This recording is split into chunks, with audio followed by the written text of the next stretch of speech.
Time Countdown's number 2 story, tonight's worst persons in the world, brought to you tonight by Fix News, celebrating 6 days without having fired Glenn Beck, even after he called the President of the United States a racist, and even after they basically claimed he didn't really work for them.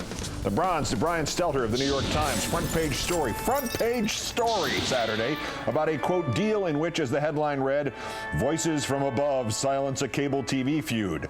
Problem? Mr. Stelter asked me at least twice last week if there was such a deal, and I told him on and off the record there was not. And I told him I rather obviously would have to be a party to such a deal. And I told him that not only wasn't I, but I had not even been asked to be by my bosses. And he printed it anyway.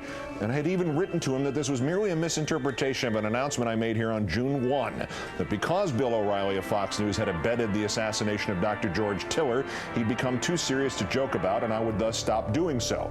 An announcement that would obtain, unless and until, of course, I felt like changing the rule again later, since this is not the U.S. Constitution. Here it's a half-baked television newscast, and I make all the rules. So, tonight's runner-up, Bill the Clown.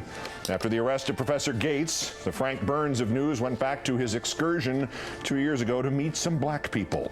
Remember when I went up to Sylvia's and had dinner with Al Sharpton and said on my radio show, you know, Sylvia's is just like any other restaurant in America. It's a nice place with nice people. I got served great. And then the left wing turned it into I was denigrating, saying, oh, he didn't think Sylvia's was going to be nice. Yeah, that's not what you said. Billow on September 19th, 2007. I couldn't get over the fact that there was no difference between Sylvia's restaurant and any other restaurant in New York City. I mean, it was exactly the same, even though it's run by blacks, primarily black patronship.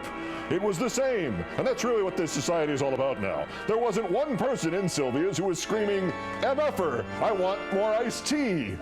You know, I mean, everybody was, it was like going into an Italian restaurant in an all-white suburb, in the sense of people were sitting there and they were ordering and having fun, and there wasn't any kind of craziness at all.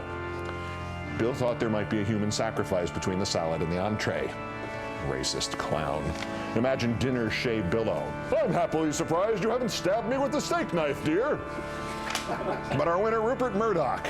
How would you like to be Roger Ailes right now, or Bill O'Reilly, or anybody else who thinks they decide what goes on, even for a minute on Fox News Channel?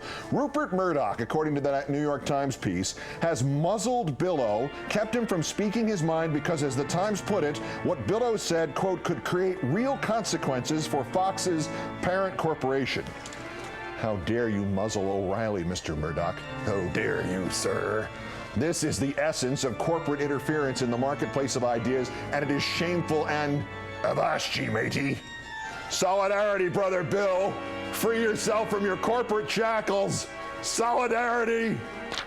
Rupert Murdoch, who could never get away with that here. Today's worst person in the world.